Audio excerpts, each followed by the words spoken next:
Ilero wachno maber ahinya Omondi. To koro in king'iyo gini gi report mosetimoni, mibadhi en gima nyalo rumo pacho ka.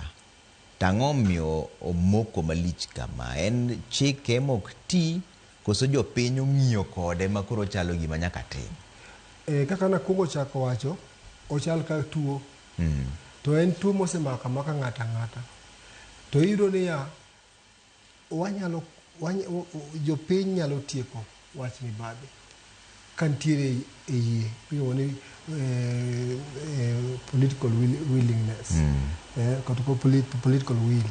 To wan nyaka wang'i niya, ere kaka wanyalo tieko weche mek mibadhi gi kwaluwo chike mantie. Nikech chike ntiere, chike ok ni onge. Wan gi chike molos ma kata king'iyo nitie bribery act ma nyaka malero maber kabisa kaka ere kaka wanyalo tieko wach bribery. Neno.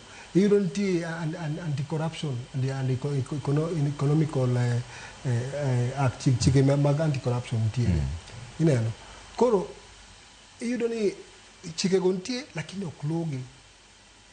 Onge enforcement ma waluwo chike gi nang'o.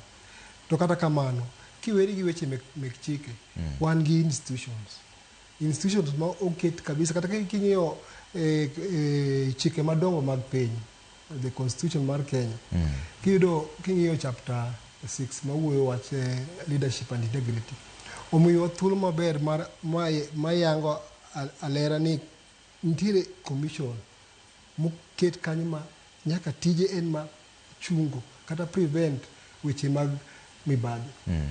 To koro commission no waseneno kotiyo matek, but tiyo mare no iyudo ka onge lokruok maduong' ahinya.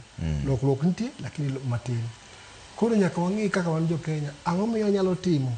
Kaka koro an japuonj oganda ma Uraia Trust watiyo atiya Kenya mangima, to wan gi jopuonj oganda constituency ka constituency, nyaka wachak gimiluongo ni public awareness ma wapuonjo oganda ere kaka wanyalo konyore mondo watiek wach mibadhi. Be isewinjo nitie joma timo whistle blowing. Yani kineno wach mibadhi ikaw kata itimo chal kaka mago firimbi ni kacha nitiere gima timore ma nyaka wane ni wageng'o gino kik dhi mbele. Kodhi mbele to jomo otimo weche mibadhi go nyaka maggi. To sani kata king'iyo sani jomo oseyude weche mek mibadhi, komakgi otergi kata od bura, iluongo nang'o? Doho. Iyudo ni ng'ato okawo pesa maromo kata bilion achiel, to kimiye fine mar pesa di. Ineno. Koro nyaka wang'i niya, wan jo oganda mar Kenya, ere kaka wapuonjore, nyaka wapuonjore weche mag mibadhi, ere kaka weche mibadhi nyalo ketho piny, ere kaka weche mibadhi iyudo niya, komiu ndara kaka constituency kata kaka ward, komiu ndara, to wach ndara no odonje mibadhi. Iyudo ni ok nyal lose yo malong'o. Kong'isu ni samoro nitiere gimoro, olemo moro mokelnu area maru, tiyudo ni weche mibadhi kodonjo, gino ok nyal timore. Kata ka otimore, tiyudo ni samoro okoso.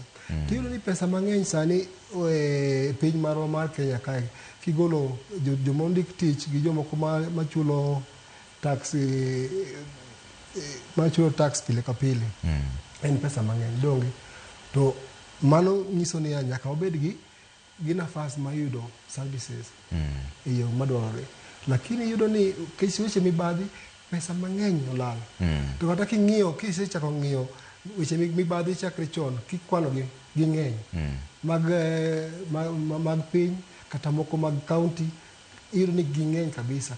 Kaka manyocha noyudo ni jo Kenya noywak wach Adani, dagi ywak wach Shani, sani ji ywak ni gini dhi okone ka ochimo kuro. King'iyo mbele kanyo nitie weche mag scandal mag bando. King'iyo kanyo nitie scandal mang'eny moluore nyaka Eurobond gini mag Golden Bag gini mago gin mana scandal mana obiro na wach mibadhi. To king'iyo matut, weche mibadhi go tete nokong'i matut mofweny ni ang'o manotimore to ere kaka inyalo to kony. gichopo kanye